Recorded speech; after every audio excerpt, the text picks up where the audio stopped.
Minha gente querida, minha gente amada, minha gente abençoada, fevereiro é o mês da luta contra o câncer e começamos este mês falando sobre o câncer infantil. De acordo com o Ministério da Saúde, o câncer infantil representa cerca de 8% do total de mortes entre crianças e adolescentes aqui em nosso país. Mas esse quadro pode ser evitado se a doença for diagnosticada precocemente. Dados do Instituto Nacional, o INCA, afirma que cerca de 80% das crianças acometidas pelas doenças podem ser curadas. Por isso que hoje, minha gente, hoje a gente quer trazer esse tema e vamos falar sobre com muita propriedade, como necessita e exige o tema, principalmente aí para ficar atento aos primeiros sintomas. E quem vai nos explicar tudo sobre esse assunto é o nosso médico oncologista, pediatra, o Dr. Marcelo Miloni, que já está aqui e a gente convida para entrar na salinha do Saúde e Fé. Doutor, muito boa noite, muito bem-vindo, doutor. Boa noite, Frei. Que alegria recebê-lo, viu? A honra é minha. Doutor, assim, quer dizer que é um tipo de realidade que, se detectar precocemente, pode evitar muitas tragédias, é isso, doutor? Sim, a detecção precoce e rápida do câncer sempre vai fazer com que a gente consiga tratar sempre melhor das crianças. Vamos conversar um pouquinho sobre isso, então, doutor? Por favor. Minha gente querida, o doutor Marcelo já está aqui. Fique à vontade, se você quer esclarecimento, se você tem alguma dúvida, ouviu falar de algo, é a oportunidade que a gente tem, né? É câncer infantil, isso mexe muito com a sensibilidade, afinal de contas, nós os adultos, assim, ninguém gosta de ficar doente, os homens até têm mais medo de doença, enfim, mas a gente adulto, já vivemos alguns quilômetros de vida, já temos outros quilômetros, é mais fácil até lidar com isso, mas uma criança, quando de repente descobre o diagnóstico de um câncer, que ainda em muitos lugares, para muitas pessoas tem aqueles estigmas, enfim, tem câncer, já é assinatura de morte. Não, não é bem assim, mas mexe com muita sensibilidade, principalmente dos pais, enfim. É por isso que a gente trouxe um grande especialista, para falar sobre isso, para dar orientação e para a gente ficar atento também a alguns sintomas, assim. Falando assim, para começo de conversa, doutor Marcelo, quais são os principais, assim, as principais doenças de câncer que acomete uma criança ou um adolescente? O câncer, quando a gente fala câncer de criança, né, a gente está falando até pegando até adulto jovem, né, bate até os 20 anos, né? É bem diferente do adulto, né? São doenças diferentes, mesmo que tenham o mesmo nome, leucemia tem no adulto, mas a gente está falando de doenças diferentes. A principal doença da criança é a leucemia, né? Mas o adolescente já tem outros tipos de câncer, já tem linfoma, carcinoma, já ficam mais frequentes também. Então, dependendo da faixa etária, você tem tipos diferentes de câncer. Isso depende, doutor, assim, é claro que a nossa vida é um mistério, enfim, né?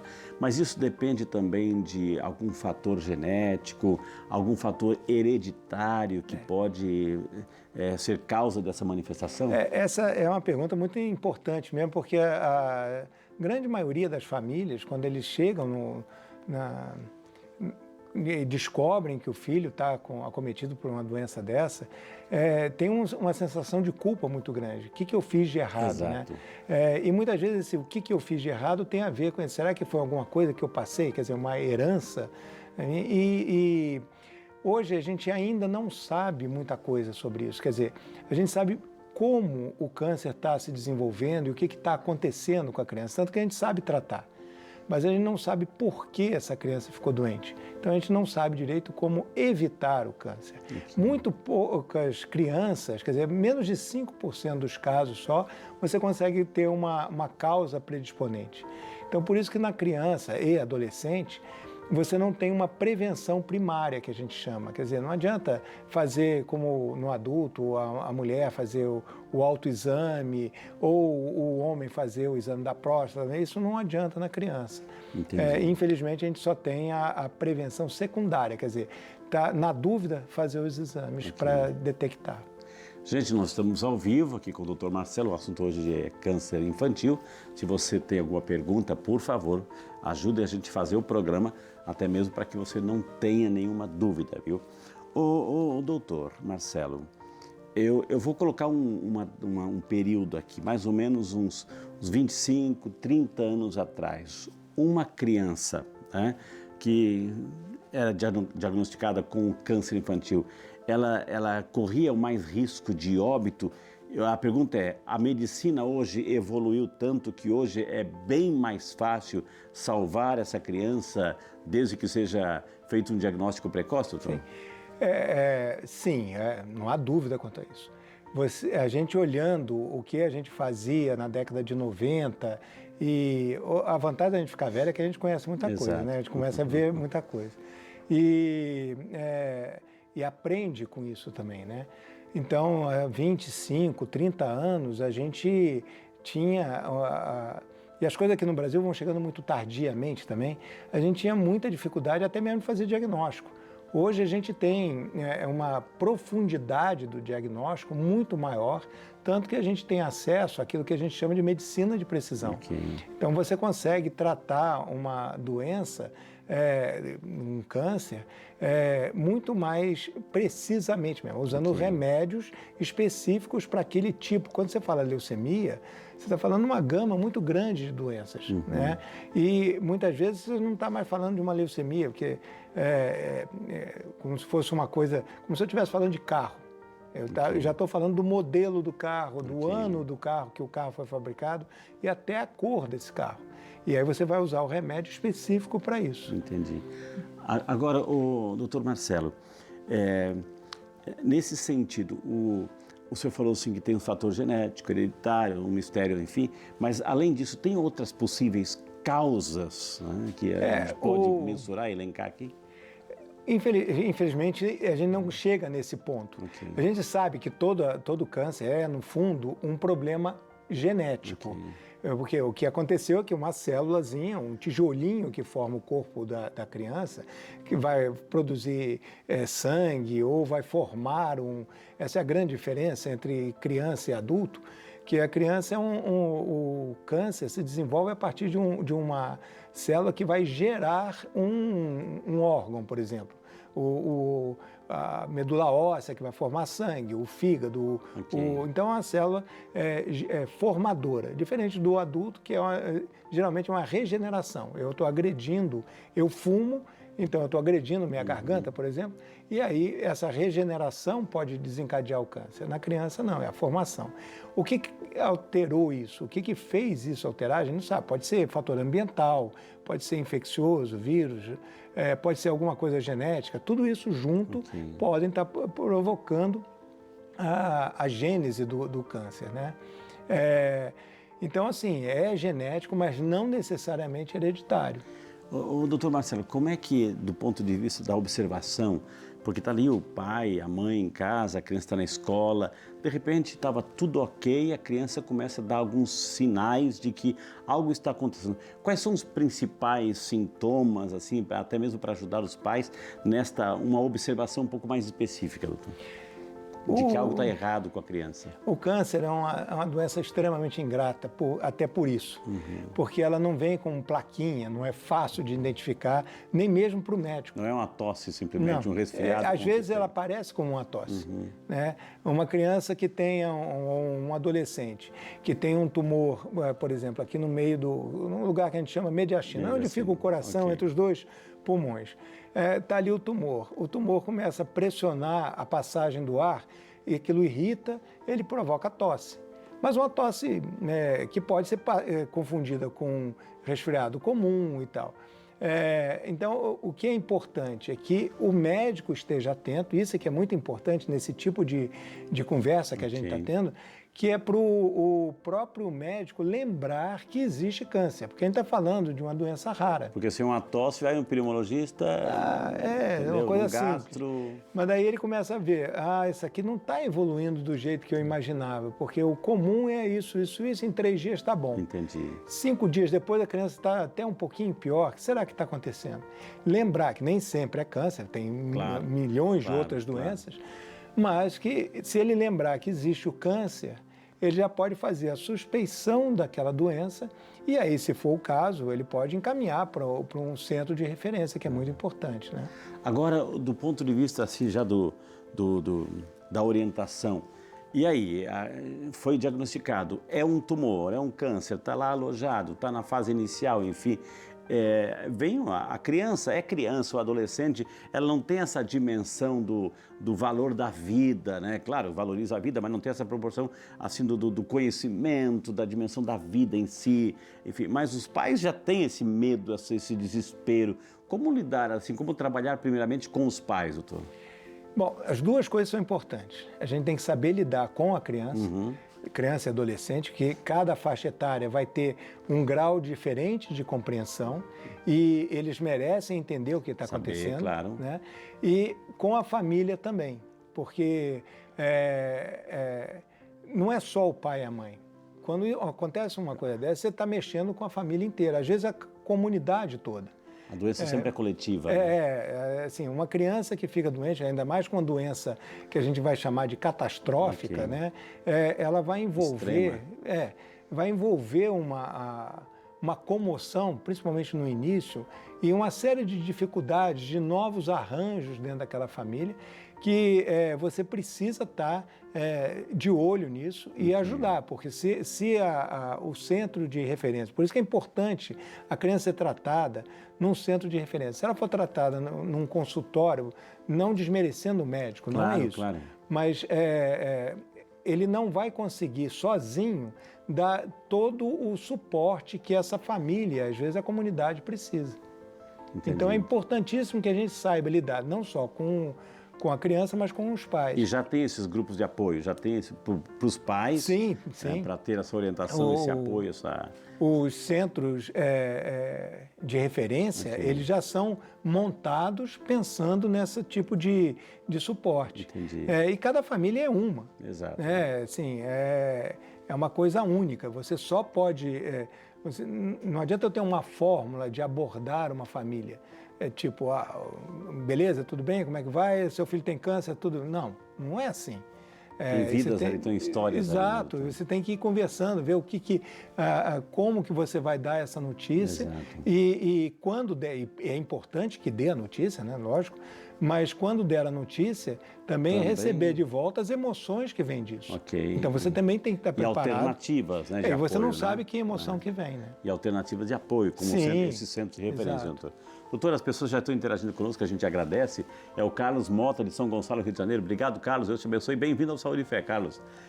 Frei Rinaldo, quando tinha 10 anos, fui diagnosticado com craniofaringioma, mas após o tratamento cirúrgico consegui vencer. Hoje, com 25 anos, me preocupo se outro tipo de câncer ou tumor possa aparecer. É possível? Pergunta o nosso amigo Carlos, doutor. Essa é uma pergunta também difícil responder, porque quem teve um câncer pode ter outro? Tem estatística que mostra que sim, que aumenta um pouco, mas a probabilidade da pessoa ter câncer. Mas tudo depende de qual câncer e o que está por trás. O craniofaringioma é um tumor de sistema nervoso central, de cérebro, né? O nome já diz, não é um tumor que esteja muito ligado a esse tipo de situação, de propensão a novos cânceres. Mas tem, infelizmente, alguns tipos de câncer que estão ligados à propensão, a gente pode chamar de síndrome de propensão à neoplasia. Então, a pessoa tem um câncer e anos depois vai ter outros. Entendi. Doutora, a gente também está vivendo, antigamente, a gente compara as fases também, não queremos julgar aqui, mas comparar, porque é explícita a coisa. Antigamente, assim, a criança ela tinha muito mais interatividade com a natureza, com as pessoas, até com os animais. Hoje ela está mais reclusa, mais em casa, mais no digital, mais no fast food, etc. Isso também pode causar, a alimentação de uma criança desregrada pode ser o estupim, né, de um aparecimento de um tumor, o próprio sedentarismo, doutor? A gente não conseguiu comprovar essa relação de causa e efeito sobre estilo de vida. Como eu falei no início, provavelmente é multifatorial, seja ambiental, seja infeccioso, seja genético. como eu falei, tudo junto. Agora, é extremamente importante que a gente entenda isso que você está falando, porque isso vai ser importante lá na frente. Então, uma pessoa que é mais sedentário, que tem uma alimentação atrapalhada, vamos dizer assim, aumenta o risco dela de ter câncer na vida adulta. Então, os seus hábitos na infância e na adolescência vão interferir na sua qualidade de vida lá na frente. E se eu já tive um câncer e eu não sei se eu posso ter outro, eu estou aumentando o meu risco. Então, é importante a gente ter essa ideia de que aquilo que eu faço hoje vai afetar lá. Tem consequência na frente, viu?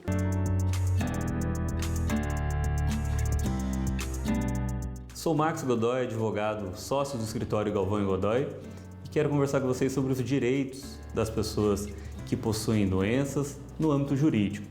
Nós temos que analisar que sempre que uma pessoa se adoece, ela pensa na questão da saúde, o que é óbvio, mas nós temos também aquela consequência jurídica frente àquela doença. Então nós temos que observar que alguém que tem uma doença pode ter algum direito.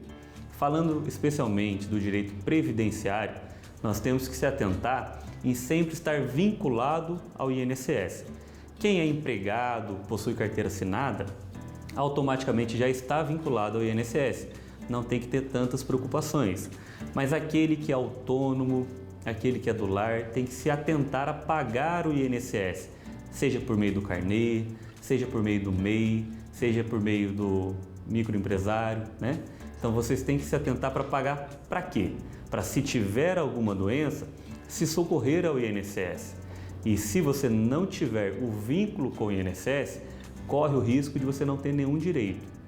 Se você tiver uma renda inferior a 1/4 do salário mínimo por pessoa, ou seja, pegar a sua renda, dividir pela quantidade de pessoas e chegar ao valor em 2022 de R$ 303, pode ser que você tenha direito ao BPC-Loas, mas o BPC-Loas é uma exceção, ele é um benefício assistencial.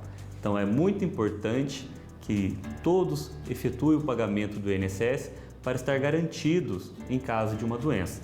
Essa doença ela pode ser temporária, ou seja, ela tem a cura e você se reabilite para o trabalho, ou ela pode ser permanente, o que vai impossibilitar de você para o resto da vida de trabalhar.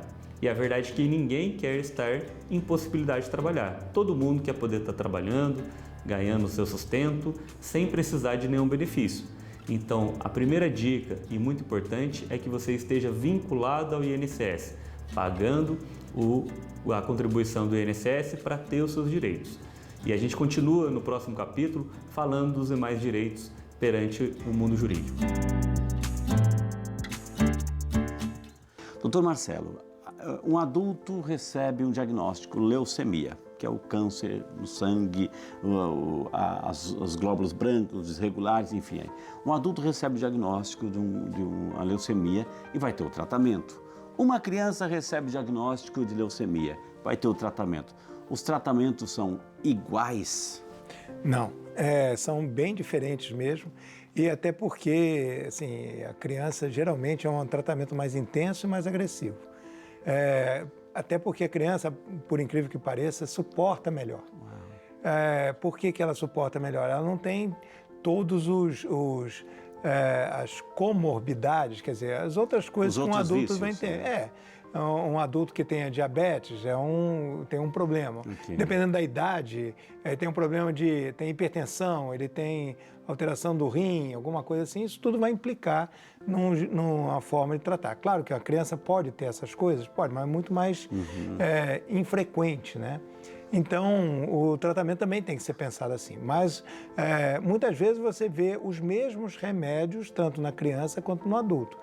Mas a forma como você junta um remédio, faz o regime terapêutico, é quase sempre diferente e mais intenso na criança.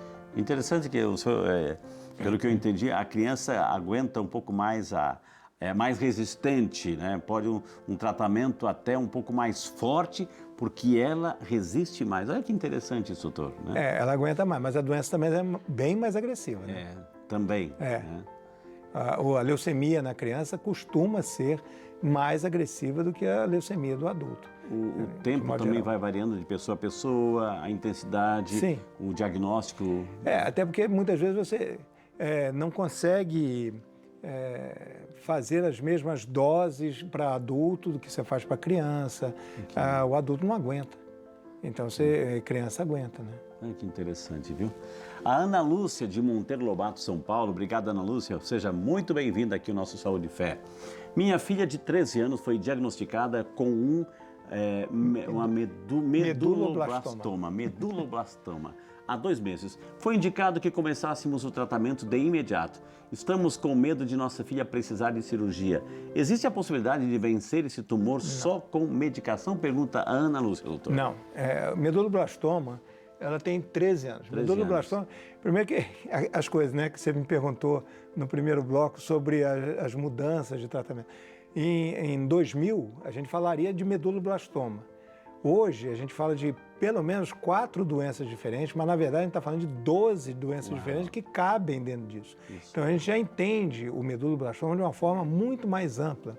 E a terapia muda tudo. Sim, a forma como a gente consegue saber o que está acontecendo na célula que provocou aquele câncer. Mas, em linhas gerais, o meduloblastoma, ele não tem como você curar o meduloblastoma sem as 3 modalidades terapêuticas, os 3 tripés terapêuticos do câncer, que é a quimioterapia, a cirurgia e a radioterapia. Sem as três modalidades, você não vai curar. Entendi. Então, precisa sim da cirurgia. É importantíssimo que seja uma cirurgia muito bem feita, porque a qualidade da cirurgia vai ser determinante para o prognóstico, a chance de cura dessa criança. É interessante, gente. Eu queria trazer para você o Dr. Marcelo. Ele trabalha lá em São José dos Campos, né, no GAC, né, que é o Grupo de Apoio ao Adolescente, a Criança e Adolescente com Câncer. A gente conhece outras situações, o GRAC, o Centro Boldrini, lá em Campinas, enfim. E quando a gente visita, eu tive já o privilégio de visitar esses centros, assim, não tem como a gente não se comover, né, pela realidade que a gente vê, mas ao mesmo tempo, assim, a gente vê esse amor, esse empenho, né, dos profissionais que ali estão justamente por tratar de crianças, enfim. Então, por isso que nós queremos convidar você para acompanhar o depoimento do Lauro Augusto da Silva, pai do Luan, que está enfrentando essa realidade do câncer lá no GAC, em São José dos Campos. Vamos acompanhar.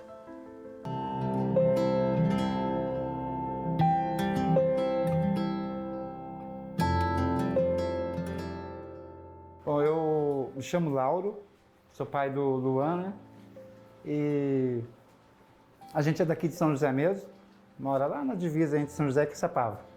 A gente é daqui mesmo. E o Luan, ele sempre foi uma criança bem ativa, bem gostando, como toda criança, né? Gosta de correr, brincar, andar de bicicleta.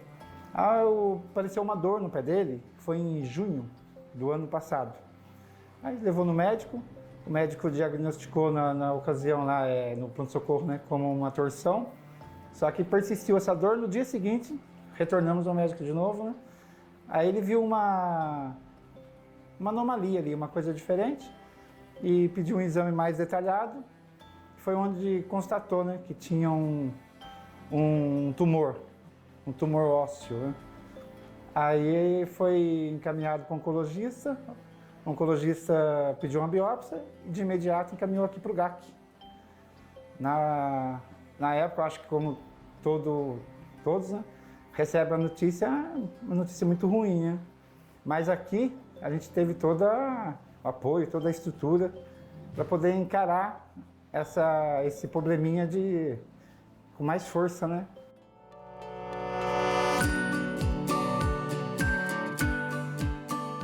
O diagnóstico foi em agosto, ele fez a biópsia, foi em setembro.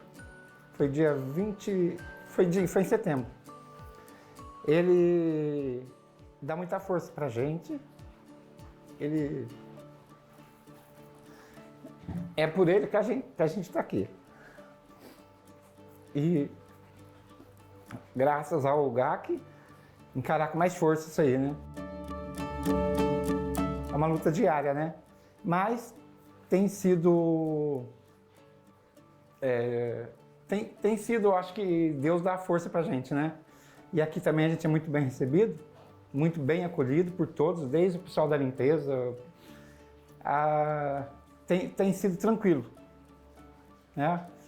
Agora o Luan está numa fase de avaliação do tratamento dele, mas tem sido tranquilo. Como eu disse, né, logo que recebe a notícia, é uma coisa que abala todo mundo, mas a gente se uniu muito. Não só a família, como amigos, pessoas que a gente nem conhecia, amigos de amigos, todos se uniram muito em ajudar, dando força, dando incentivo, né? E o Luan também, que não deixa a peteca cair, né, filho? Ele sempre que precisa, que a gente vem aqui quase que diariamente. E fala pra ele, ele pega, vem, cara, vai, toma as picadinhas dele lá. Tem hora que fica um pouquinho mais tenso, mas rapidinho ele já tá rindo de novo. Ele é meio fechadinho, meio tímido assim aqui, mas ele engana bem. O que você gosta de fazer aqui? O que você gostava de fazer na sua casa?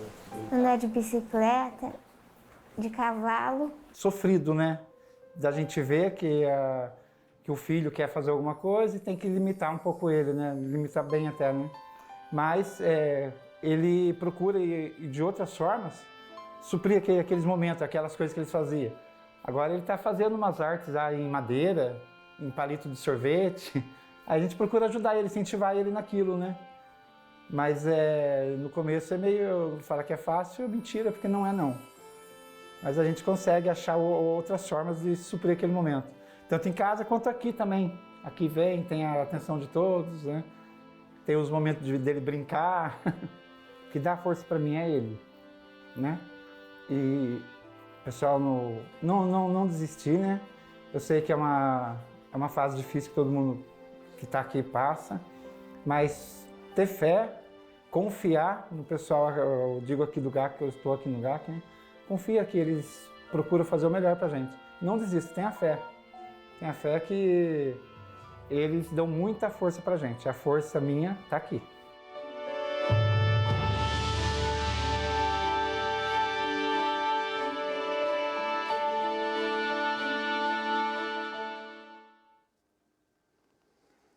É comovente o depoimento desse pai, né? E eu queria, assim, em nome da Rede Aparecida, agradecer a todo o GAC, né? Na pessoa do Dr. Marcelo, Ana Paula que está aqui, esse trabalho, esse empenho, né? Desse conforto, desse consolo, dessa orientação, porque é uma barra para um pai, para uma mãe, para a família em si, para a criança em si. E quando saber que tem essas entidades assim que acolhem, que dão toda essa assistência, por isso que é o grupo de assistência, né? Realmente a gente fica mais tranquilo e ao mesmo tempo nos questiona, porque nos faz comprometer, né? Depois a gente vai pedir até, se possível, colocar o endereço do GAC aí, né? Porque as pessoas podem, inclusive, ajudar, né? Ajudar, porque não é fácil, né?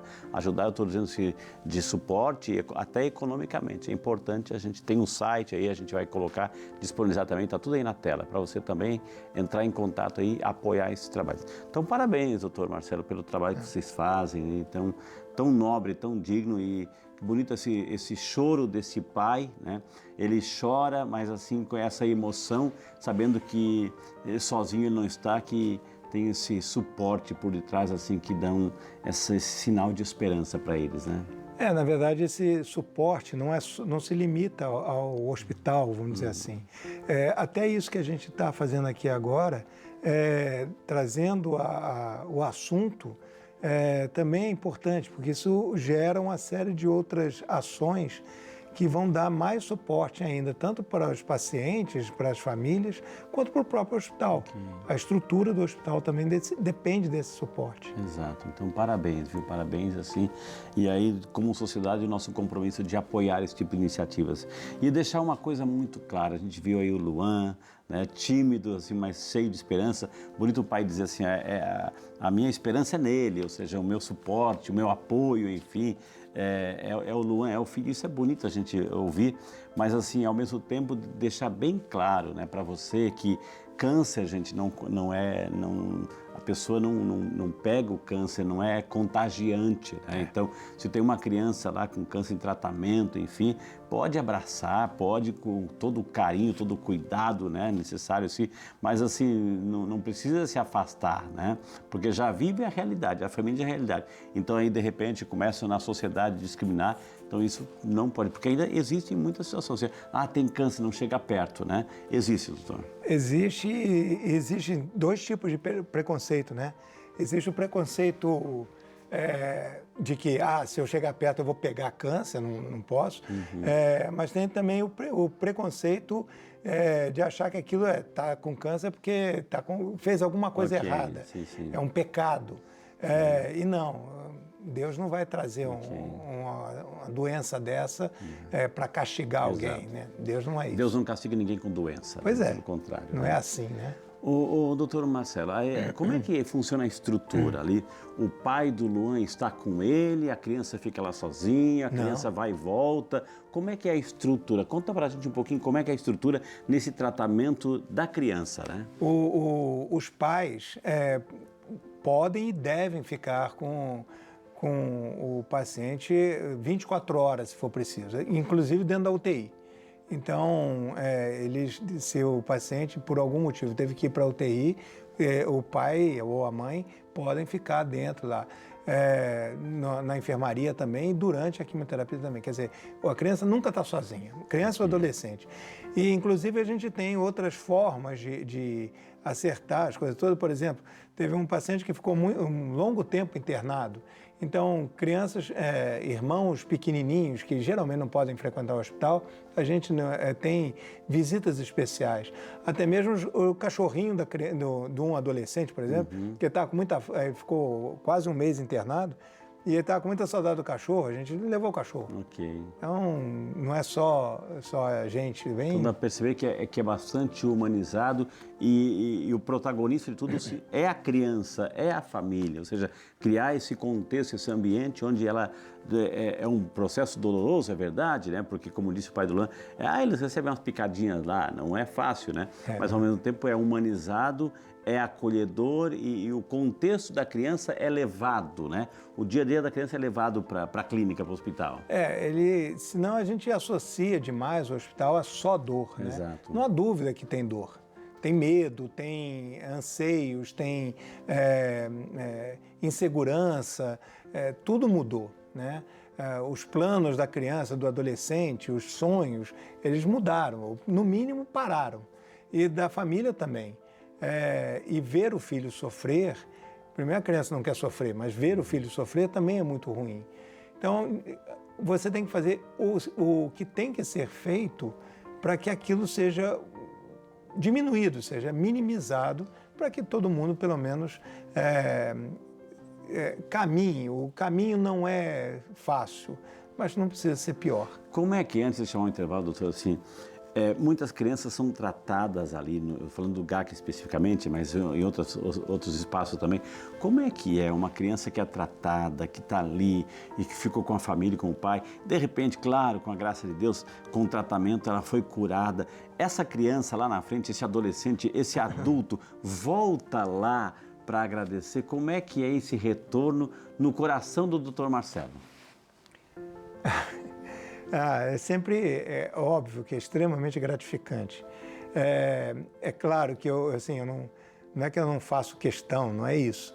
Mas de vez em quando eu encontro, eles não voltam necessariamente, porque tem muita lembrança, tem muita coisa, muita dor também de lembrar de coisas que passaram por ali. Mas às vezes eu encontro com alguns pacientes na rua, já encontrei com pais até mesmo de ex-pacientes, no caso até que faleceram. E sempre foi bom o encontro, né? Apesar da dor toda, muitas vezes, de que aquilo que a gente conseguiu, pelo menos, se a gente não conseguiu curar, Vencemos a gente juntos, conseguiu, né?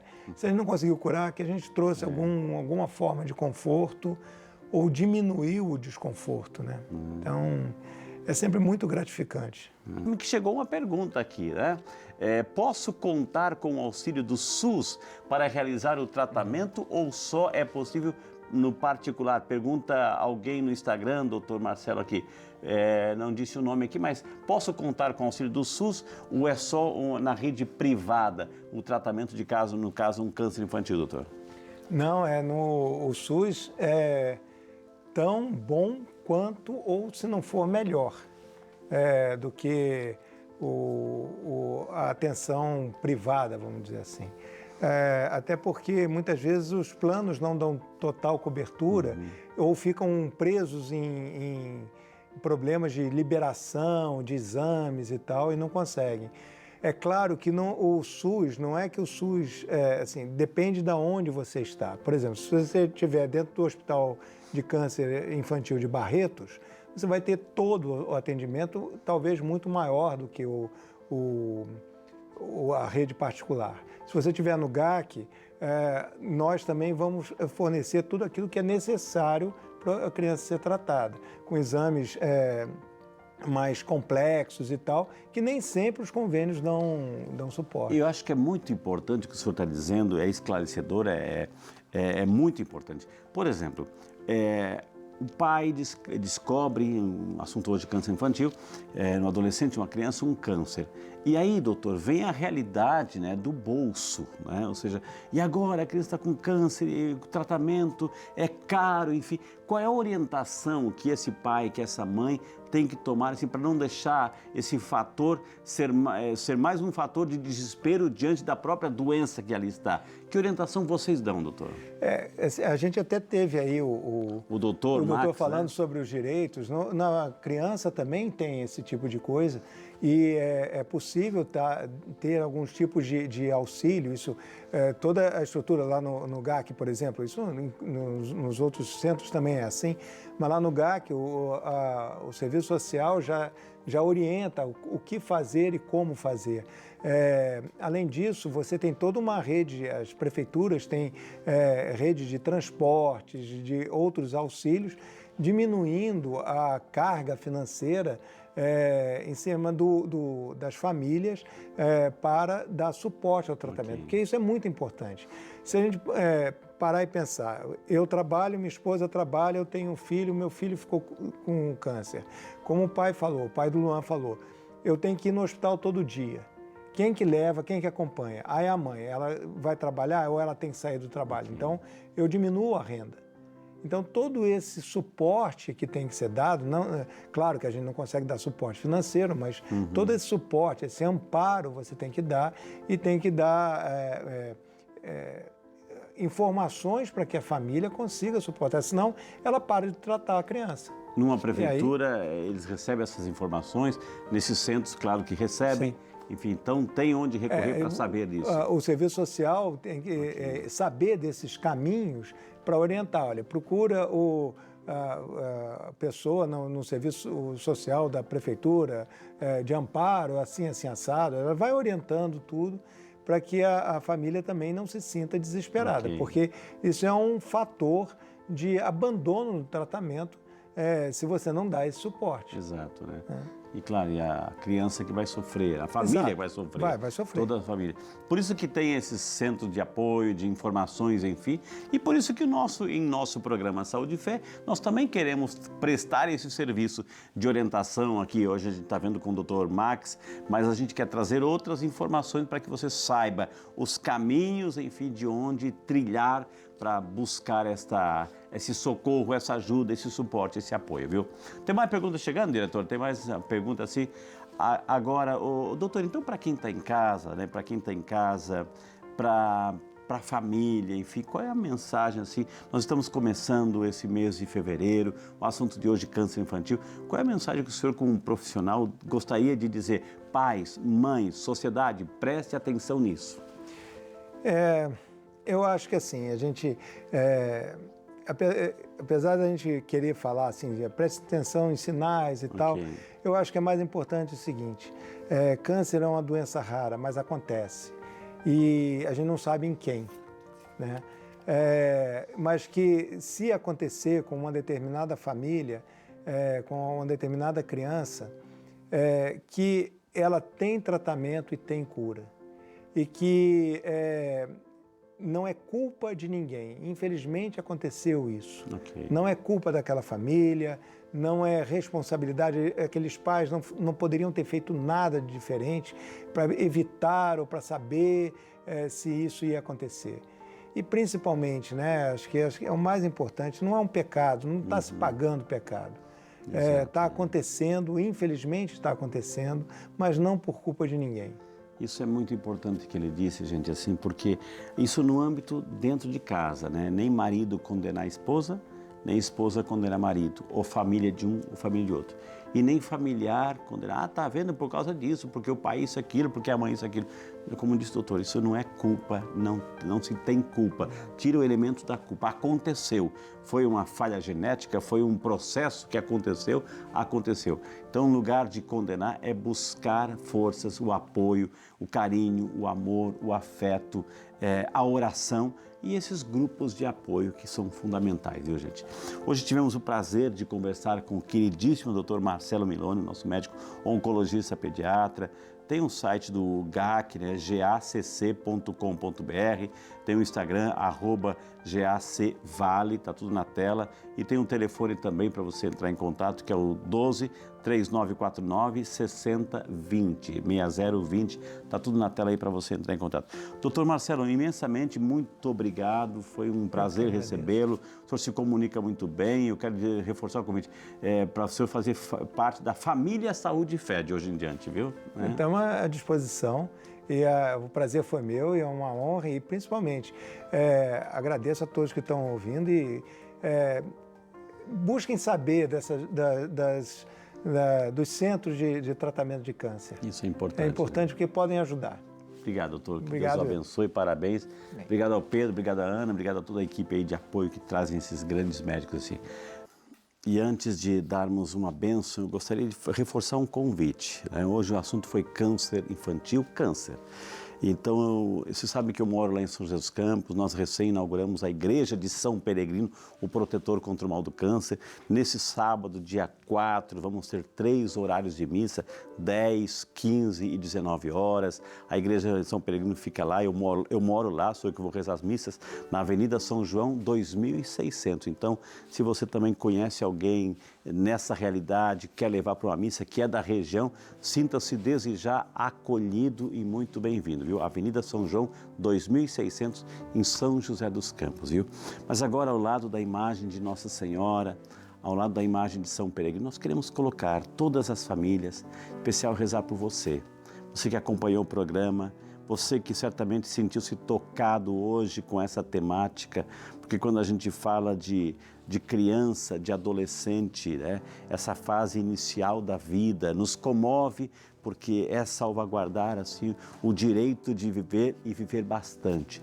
Então, se você conhece alguém, se você está enfrentando essa realidade, de repente a sua criança não está com câncer, mas está com outro tipo de doença, então saiba que nós também queremos colocar você, a sua casa, a sua família, todos que estão internados, todos que estão em tratamento, todos que estão assim, fazendo, como disse o Dr. Marcelo, quimioterapia, radioterapia, pessoas que vão passar por cirurgias, já tem cirurgias marcadas, pode ter certeza que o seu nome pode mentalmente dizer o nome dessa pessoa. Senhor, eu coloco o nome desta pessoa no manto sagrado de Nossa Senhora. Eu coloco, Senhor, o nome dessa pessoa sob a proteção, sob a intercessão de São Peregrino, pedindo essa graça, pedindo essa fortaleza, pedindo a sua cura, tanto física como espiritual. Então nós queremos colocar e rezar por você, rezar por sua casa. Não só pedir para rezar, mas rezar juntos. Então, abra o seu coração e junto comigo, ao lado da imagem e de São Peregrino, rezemos assim: Pai nosso que estais nos céus, santificado seja o vosso nome.